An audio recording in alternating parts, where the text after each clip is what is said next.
네, 깊으시 할 목적으로 103쪽 마지막 줄부터 읽겠습니다. 논쟁의 두 가지 흐름은 종종 영감받지 않은 찬송을 예배 시간에 사용할 수 있느냐 하는 것입니다. 하나는 에베소서 5장 19절과 골로새 3장 16절 본문들로부터 나옵니다.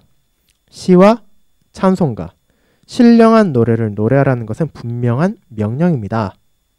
자주 이것이 오늘날 그리스도인들이 시편은 제쳐두고 찬송가, 신령한 노래를 노래해야 하는 것으로 주장되었습니다.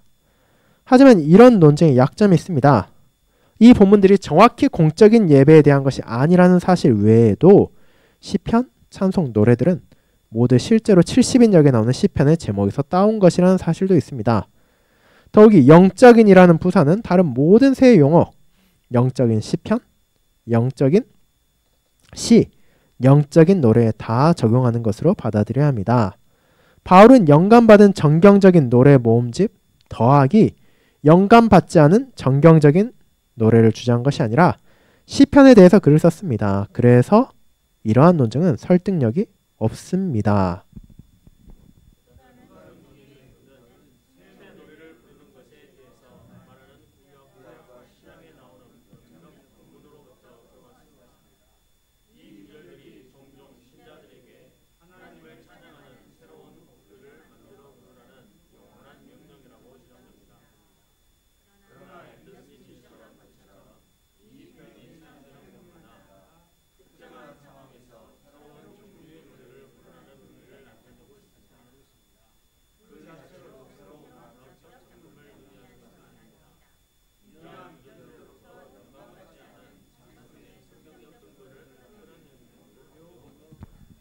자, 그래서 이 시와 찬송가 신령한 노래라는 거죠. 이제 이 부분을 어떻게 해석해야 되는가, 사실 예배 시간에 우리가 무엇을 불러야 하는가 이제 깊은 관련이 있습니다.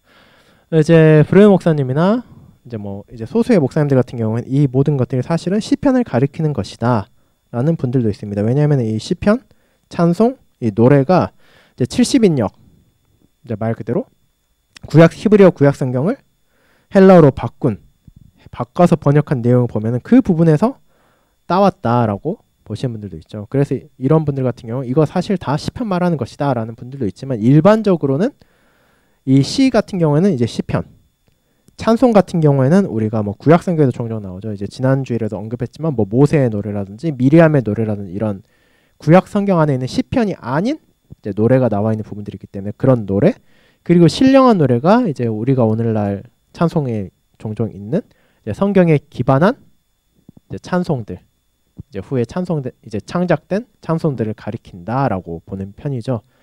이제 그렇게 이제 보는 사람들이 있다는 겁니다. 이제 그래서 이제 이런 배경을 알고 결국 이 시, 찬송, 신령한 노래가 무엇인가를 생각하고 또 봐야 된다는 거죠. 이제 그럼에도 불구하고 그러면은 이게 다 시편을 가리킨다는 사람이라 하더라도 공적인 예배에 그럼 시편만 불러야 되는가? 라고는 꼭 그렇지는 않다는 게 이제 뒷부분에 나옵니다. 그렇다면 이 말은 오직 시편만 예배 시간에 사용해야 한다는 말입니까? 아닙니다. 성경의 토대를 둔 다른 노래들을 예배 시간에 사용할 수 있을 뿐만 아니라 영감받지 않았지만 신실하게 만든 곡들을 사용할 수 있습니다. 그래서 이게 앞선 부분에서 찬송하고 신령한 노래 이제 부분입니다.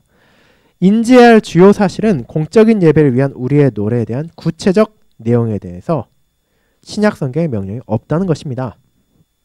만일 에베소 5장 19절과 골로새 3장 16절을 가져온다면 이 본문들은 대체로 신약교회의 생활에 대해서 말하지 특별히 공적인 예배에 대해서 말하지 않는다는 사실을 깨달아야 합니다.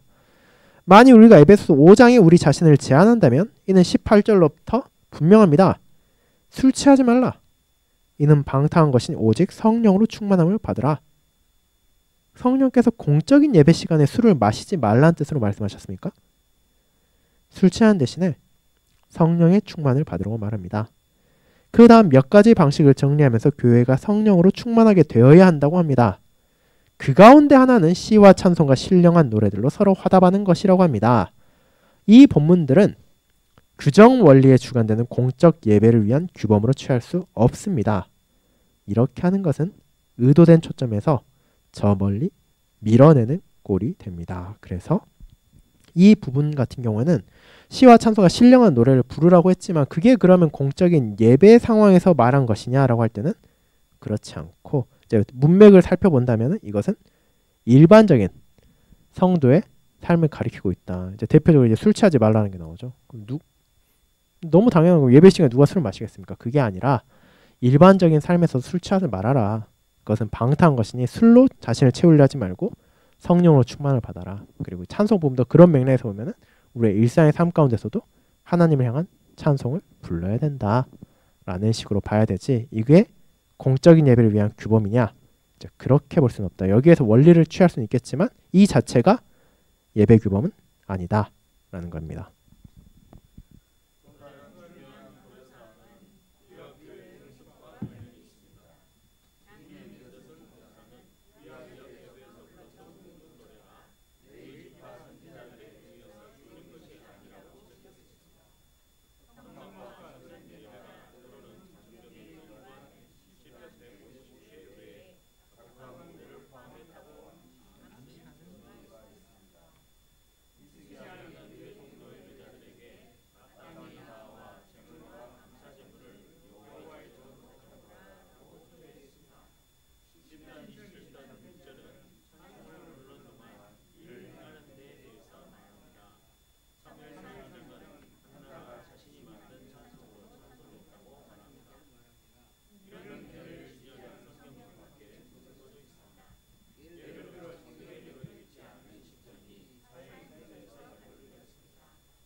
자, 그래서 이제 그럼 구약 시대는 시편만 불렀는가? 시편은 당연히 불렀지만 시편 외에도 그들이 찬송을 했을 것이라 보이는 증거들이 있다라는 겁니다. 그래서 구약 시대라 하더라도 시편 바깥에 찬송들을 불렀었다. 그렇기 때문에 우리가 신약 시대에도 시편을 마땅히 불러야 되지만 시편만 불러야 된다고 보기는 어렵다라는 것이죠. 그러므로 우리 찬송의 내용은 정미한 사색보다는 성경의 폭넓은 윤곽을 따르는 사안입니다. 우리가 이런 접근 방법을 받아들일 때 정경적인 시편을 위한 입지의 지속적인 우선순위를 봅니다. 하나님께서 예배 중에 사용할 수 있도록 아름다운 150개의 시편을 주셨습니다. 이 모두 어떤 방식으로든 우리 하나님과 구주에 대해 말하는 노래들입니다. 하지만 하나님께서는 그분의 성령으로 충만한 백성들이 자신들이 만든 성경적으로 신실한 노래들로 자신들을 표현할 자유도 주십니다. 예수 그리스도의 이름을 분명하게 노래할 여지가 예수 그리스도의 교회 안에 있습니다. 하나님께서는 우리 구주의 사역에 대해 분명하고도 확실한 용어로 노래할 자유를 주십니다. 그리고 교회는 하나님의 영광과 복음의 진보를 위해 이 자유를 사용해야 합니다. 그래서 이제 시편만 우리가 불러야 된다라고 한다면 찬송 중에 예수 그리스도를 언급할 수가 없겠죠. 왜냐하면 시편 같은 경우에는 구약 시대 작성된 것이고 이제 그들은 당연히 메시아를 바라보긴 했지만 아직 예수 그리스도를 온전히 알지 못했던 상황에서 작성했기 때문에 예수 그리스도를 부를 수 없었죠. 말할 수도 없었고 그럼에도 불구하고 신약 시대에는 이제 우리가 그와 같은 메시아 시편이 가리켰던 그리스도가 어떤 분인지 알기 때문에 그분에 대해서 우리가 찬송할 여지도 충분히 있다. 그렇기 때문에 우리는 또 그런 부분을 이해하면서 시편이 정말로 영감받은 시편이기 때문에 그것에 우선을 둬야 되지만 그 외에도 성경의 신실한 찬송들을 부를 수 있다라는 것이 여기 개회 찬송 부분에서 나온 내용입니다. 그래서 사실 이제 개회 찬송 부분 보면은 이제 개회 찬송이 되냐 안 되냐의 부분도 있지만 그럼 도대체 어떤 찬송을 예배 안에 사용할 것인가에 대한 부분이 상당히 많이 나와 있는데 이제 그 부분은 이제 5장 시편을 부르는 교회에서 더 자세하게 나타나게 됩니다. 자, 그런데 이제 한 가지 말씀드리고 싶은 거는 이 5장 시편을 부르는 교회 같은 경우는 사실 저희가 처음 보는 게 아닙니다. 이게 아마 세 번째 보는 걸 텐데 이제 제가 예전에 이제 시편 찬송에 대해서 여름 수련회 때 한번 했을 때 그때 여름 수련회 때 한번 살피고 그리고 수요 모임 때 한번 더 살핀 적이 있습니다. 그렇기 때문에 이 5장 시편을 부르는 교회는 제가 따로 첨언을 많이 하진 않고 정말 필요한 부분 살짝 말하고 이제 빠르게 읽어가면서 한번 복습하는 정도로만 하도록 하겠습니다. 그럼 이제 5장 시편을 부르는 교회 한 문단씩 돌아가면서 읽도록 하겠습니다.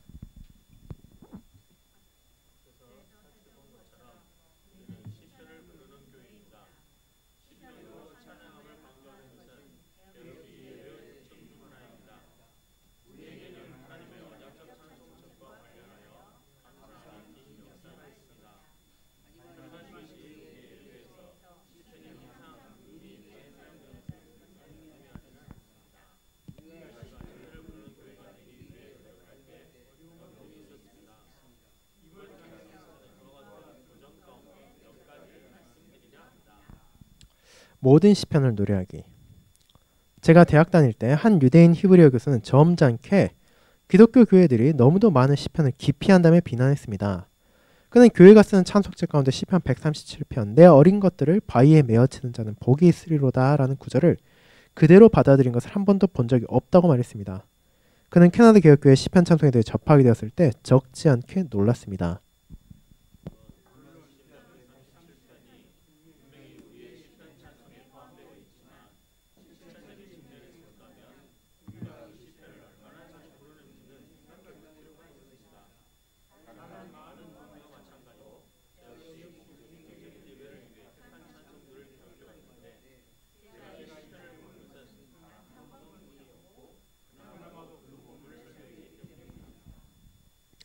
우리 교회 안에서 거의 노래하지 않는 상당수의 시편들이 있는 이유는 무엇입니까? 때때로 두 가지 이유를 제시되곤 합니다. 첫 번째는 우리의 시편 가운데 부르기 힘든 선율로 구성된 일부가 있다는 것입니다.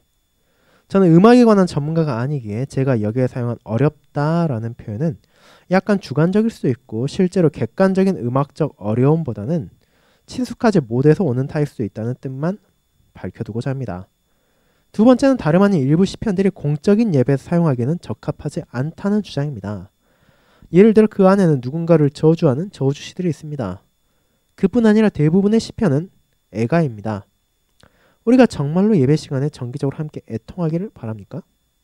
때때로 우리의 찬송은 하나님께 찬양하는 성격을 가져야 한다며 그 성격이 어울리지 않는 것은 공적 예배 시간에 하나님의 백성이 입에 올려서는 안 된다는 말을 듣기도 합니다.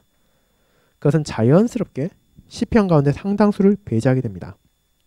이 두 번째 논쟁에 따르자면 오직 찬양 시편만이 기독교 예배에 적합하다는 것이 되는데 저는 이 부분을 잠시 살펴보려 합니다. 이제 그래서 개혁교회 안에는 분명히 이제 제네바 시편 찬송에 기반한 시편 찬송이 분명히 있죠. 시편에 운율을 붙인 노래들이 150개가 있고 그리고 찬송이 이제 교회마다 조금씩 다르지만 이제 약간 추가되어 있는데 그러면 이 시편 찬송을 가졌다고 해서 무조건 시편을 부르는 교회냐? 라고 하기에는 개혁교회 안에서도 안 불리는 찬송들이 생각보다 있다는 겁니다. 그런 부분을 그럼 우리가 어떻게 해야 될 것인가에 대한 부분을 여기서 문제의식을 제기하고 있습니다.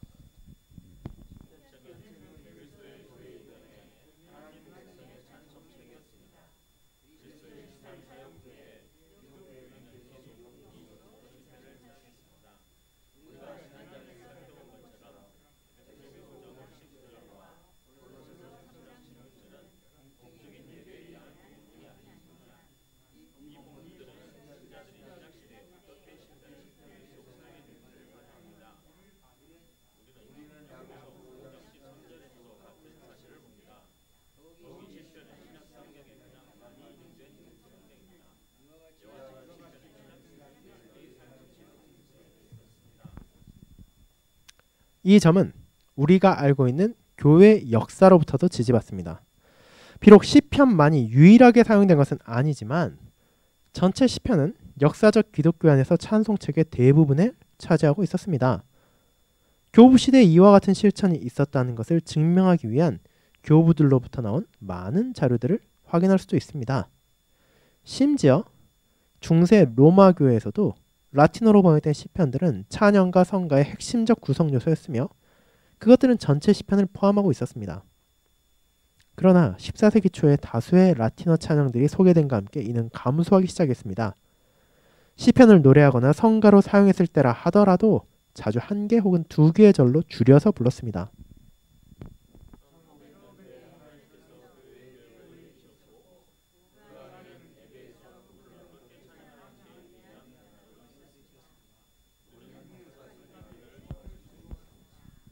첫째, 시편이 일상의 언어, 예를 들어 프랑스와 같은 일상의 언어로 번역되고 운율에 맞춰졌습니다. 제네바에서 칼빈의 지도 아래에서 시편이 번역되어 클레망 마로와 다른 사람들이 작곡했습니다. 루이 부르주아 같은 음악가들이 곡을 만들었고 그 가운데 대부분은 시편을 위해 새롭게 맞춤 제작되었으며 일부는 옛 찬송에 기반하여 만들어졌습니다.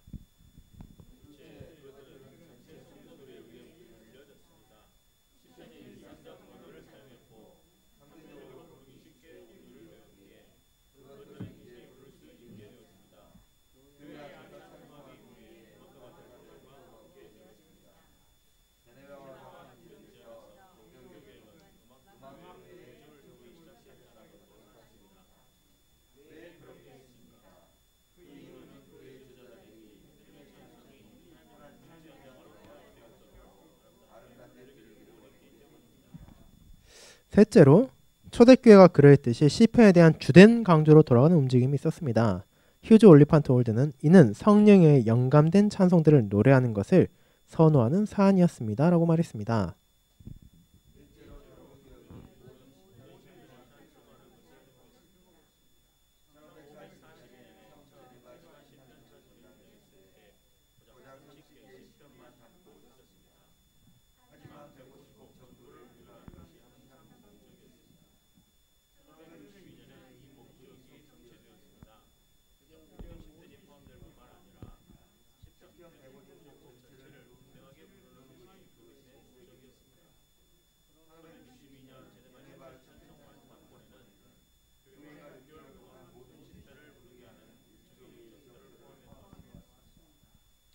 마지막으로 종교개혁은 시편 전체를 노래하는 것을 다시 도입했습니다.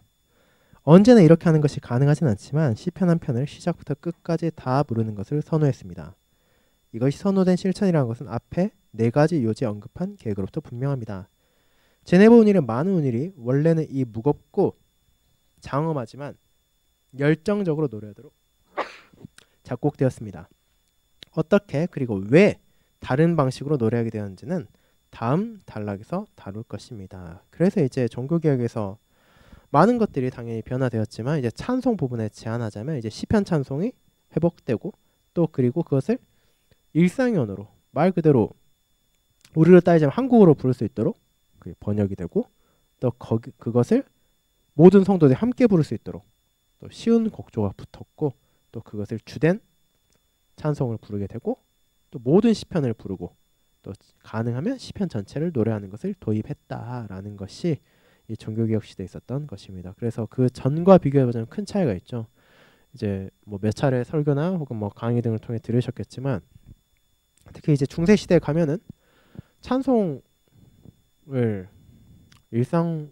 그러니까 일상을 살아가는 평범한 사람들은 이제 부를 수도 없는 상황이었어요. 이제 부르기도 하지 않고 왜냐면은 이제 찬송 곡조 같은 경우에 다 라틴어로 쓰여 있고 부르는 것도 이제 그 당시에 이제 성당 음악 같은 걸 들어보면 굉장히 웅장하고 아름다운데 이제 그게 우리가 듣기에는 와 좋다 막 이렇게 느낄 수 있는데 그걸 우리가 부르라 그러면은 사실은 훈련되지 않은 사람 부를 수가 없죠. 이제 그렇기 때문에 그러면 사람들 와서 뭐 하게 되냐? 예배 시간에 교회 와서 예배는 참여하는데 그 사람들이 하는 건 아무것도 없는 겁니다. 찬송도 성가대가 부르지. 뭐 설교는 이제 주교나 사제가 하고 그리고 뭐 기도도 그 사람들이 하고 게다가 그 대부분의 요소가 일상으로 되는 게 아니라 뭐 라틴어로 해버리니까 우리로 따지자면은 뭐 정확하진 않지만 뭐 예전 뭐 고어 같은 걸로 뭐 설교를 인도한다고 그러면은 뭐 거기에 대해서 뭐 얼마나 되는 사람들이 그걸 이해하고 알아듣겠습니까? 그런 면이 있었는데 이제 그것을 다시 회복했고 그 중에 하나는 바로 이 찬송 부분에 있다. 찬송도 모든 성도들이 함께 부를 수 있도록 다시 회복되었고 특별히 그 함께 부르는 찬송도 아무거나 부르는 게 아니라 하나님께서 성도에게 주신 이 시편을 중심으로 부르도록 개혁되었다라는 것입니다.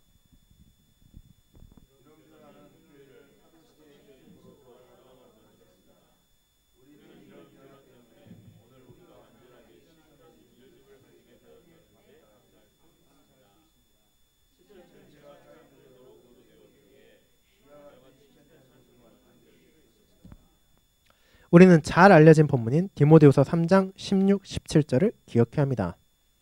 모든 성경은 하나님의 감동으로 된 것으로 교훈과 책망과 바르게 함과 의로 교육하기 유익하니 이는 하나님의 사람으로 온전하게 하며 모든 선한 일을 행할 능력을 갖추게 하려 함이라. 이 말씀이 원래 구약 성경을 두고 의도되었고 그렇게 각각의 모든 시편을 포함하고 있다는 것은 말할 필요도 없습니다. 시편을 구약 성경 다른 모든 책 가운데 특별하게 만드는 것은 이들이 노래로 불리도록 작성되었다는 데 있습니다. 우리 모두 시가 음악이 미치는 강력한 영향력을 잘 알고 있습니다. 시는 감정을 표현하며 또 산문이 비교할 수 없는 방식으로 적절하게 묘사합니다. 시는 우리의 마음을 말합니다. 더욱이 음악은 우리의 감정에서 강력한 영향력을 행사합니다. 하나님께서 우리에게 음악을 주셨고 또한 그의 말씀의 일부를 시로 주셔서 분명하게 음악으로 활용하도록 의도하셨습니다. 이 영감된 시를 방편으로 하여 작곡하여 우리가 찬송할 수 있도록 할 뿐 아니라 가르치고 책망하고 교정하고 의로 교육합니다. 이제 그래서 이 시와 음악이 사실은 어떤 면에서 강력한 영향을 준다라는 것을 말하고 있죠. 이제 우리가 당연히 뭐 소설이나 뭐 일반 산문을 보면서도 이제 뭐 감동을 받고 할 수 있지만 시 같은 경우는 굉장히 짧은 구절 안에서도 감정을 잘 표현하고 또 우리가 그것을 받아들이게 되는 것들도 있고, 특히 노래 같은 경우에도 음악이 붙으면은 또 그걸 잘 할 수 있죠. 음악 같은 경우는 뭐 가사를 전혀 모르는 음악을 듣는다 하더라도 그 안에서 때로는 우리가 압도되는 감정을 느끼기도 하고 뭐 기쁨을 느끼기도 하고 뭐 때로는 뭐 슬픔에 눈물을 흘리기도 하고 이런 것들이 있는 것처럼 그 음악이 그렇게 강렬한 영향을 주는데, 하나님께서 이런 시를 주시고 또 그것을 통해 하나님께 찬송을 할 수 있게 한 것은 정말로 그것을 통해서도 우리가 가르침을 받고 서로를 책망할 수 있고 교정하고 의로 교육하기에도 합당한 것이다 라는 것을 말하고 있습니다.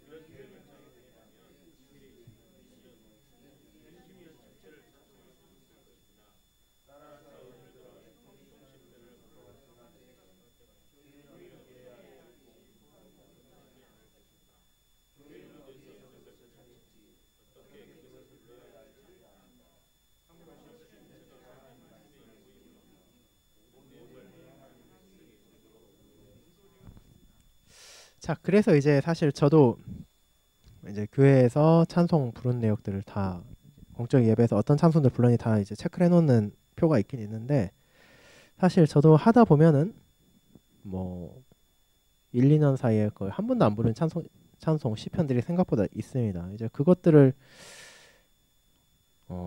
넣으려고 이제 의도적으로 좀 생각을 해서 이제 맞춰서 넣는 경우도 있는데, 이제 그래도 이제 넣기 좀 어려운 부분들도 있는데, 이제 이런 식으로 아예 시편 찬송 일정표를 만들어 쓰는 것도 방법이고, 이제 대신 이제 그렇게 되면은 가끔씩 이제 그런 경우가 생길 수가 있죠. 이제 우리가 부르는 시편 찬송과 우리의 설교가 약간 괴리돼 있다라는 느낌을 받을 수 있는데, 이런 부분은 좀 많이 생각해 볼 필요가 있을 것 같습니다. 어떻게 그런 느낌을 주지 않고도 우리가 전체 시편을 함께 부를 수 있도록 노력할 것인지, 이제 그런 부분은 또 저도 좀 더 생각해 보도록 하겠습니다. 그 다음 부분입니다. 이제 전체 시편을 노래하기입니다. 구운 고기의 끝부분을 항상 잘라내어 그것들을 고깃덩이 위에 올려놓은 여인에 대한 이야기가 있습니다. 그녀는 자신의 어머니가 항상 그렇게 했기 때문에 그렇게 했습니다. 그녀의 어머니 역시 자기 어머니가 그렇게 했기 때문에 그렇게 했습니다. 어느 날 그 여성은 마침내 할머니를 만나 왜 그렇게 한지를 물었습니다. 할머니의 대답은 간단했습니다. 고기를 굽기 위해 넣을 오븐이 너무 작아서 고기 끝을 잘라내야만 했다는 것입니다. 이제 그래서 이게 무슨 말이냐 하면은, 이제 때로는 우리가 이제 아무 생각 없이 원래 이렇게 해왔다더라, 예전에도 이렇게 해왔다더라 하면서 이제 그대로 이제 반복하는 경우가 있는데, 이제 그게 예전에는 분명히 그럴 만한 이유가 있어서 한 것일 수 있는데, 사실은 오늘날에 와서는 더 이상 그럴 필요가 없는 경우도 생길 수가 있다라는 것입니다. 이제 그래서 사실 예전에 이 책을 공부하면서 계속해서 말씀드리고 있지만, 우리가 예배를 드릴 때도 왜 우리가 이런 예전에 따라서 예배를 드리나요? 라고 누군가 물어봤을 때 개혁교회는 원래 이렇게 드린답니다가 아니라, 이제 더 바르게 말하자면은 개혁교회는 성경에 근거해서 각각의 요소들을 이렇게 배치해서 예배드리는 것이 합당하다고, 또 하나님을 기쁘시게 하는 것이라 생각하기 때문에 그렇습니다로 나아가야 된다는 것이죠. 이제 그 부분이 이번에 시편에서 또 함께 살펴보도록 하겠습니다.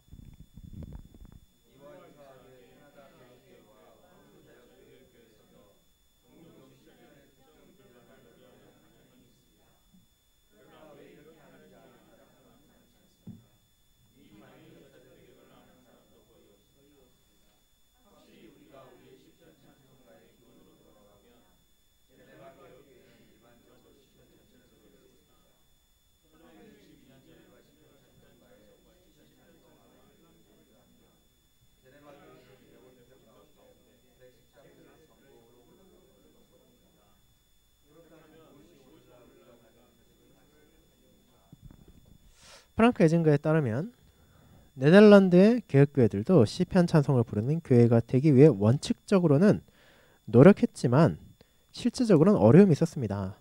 큰 교회들에는 악기 반주가 없었고 노래는 지루하다 느껴질 정도로 느리게 불려졌기 때문에 찬송을 부르는 것이 고통스러웠을 정도입니다. 시편 한 절을 부르는 것에 상당한 시간이 걸릴 수 있었습니다. 실질적으로 시편의 세네 구절을 부르는 것은 어려웠습니다. 애진가는 시편을 부르는 것이 시편 가사를 부르는 것이 되었고 시편을 부르는 교회는 한 절을 부르는 교회가 되었습니다. 라고 지적합니다.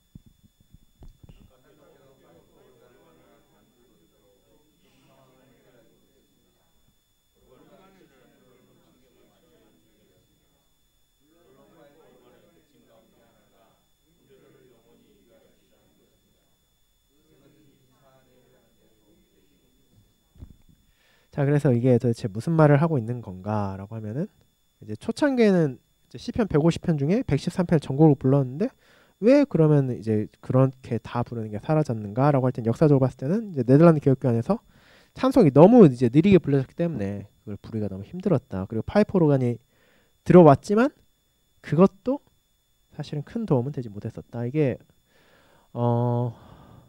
이제 저희 교회 같은 경우에 사실은 이제 반주를 하면서 약간 그 빠르다 느껴서 살짝 속도를 늦춰서 천천히 하고 있는데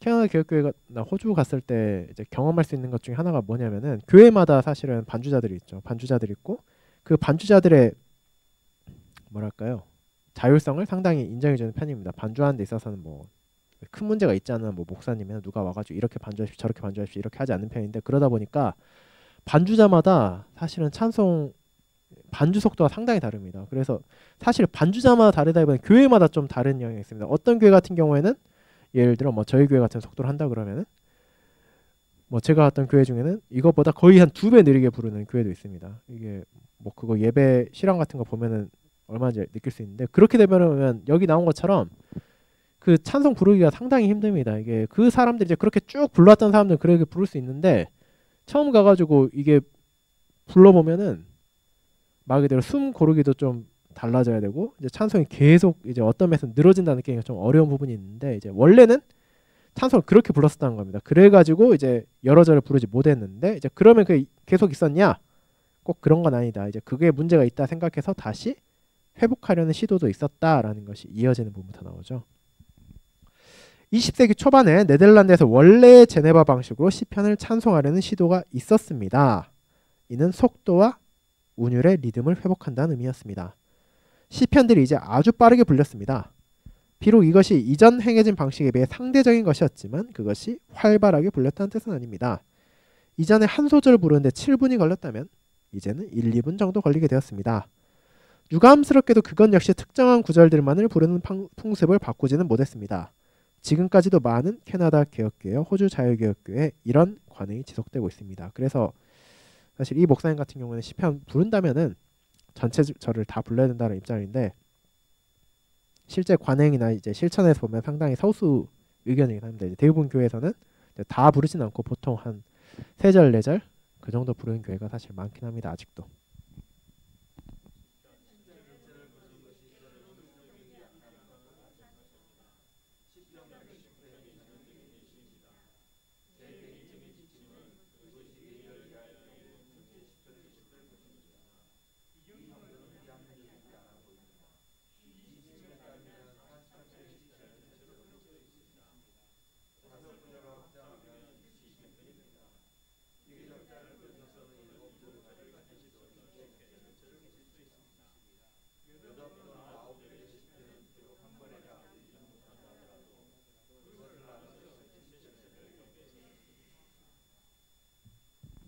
제가 회중석에 앉아있고 목사가 시편 87편의 1절과 5절을 부르자고 한다면 저는 조금 속상할 것입니다.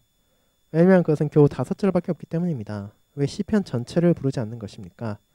이 시편은 영광스러운 복음의 진리를 말하고 있으며 5절의 짧은 구절을 부르는 데는 오랜 시간이 걸리지 않습니다. 만약 예배에서 이 시편을 읽는다면 절대 첫 번째와 마지막 절만 읽지는 않을 것입니다. 그러나 우리가 노래할 때는 그것이 허용되는 것 같습니다. 이것은 구약교회, 신약교회, 초대교회 혹은 종교개혁의 관행이 아니었습니다. 저는 가능한 전체 시편을 부르자는 제안을 하고 싶습니다. 결국 그것은 원래부터 그렇게 부르도록 작성된 것이기 때문입니다. 네, 이 부분까지 하고 이제 오늘 수요 모임 마치도록 하겠습니다. 이제 다음 저 수요 모임 때는 이 시편을 노래하는 방법부터 또 이어서 해 보도록 하겠습니다.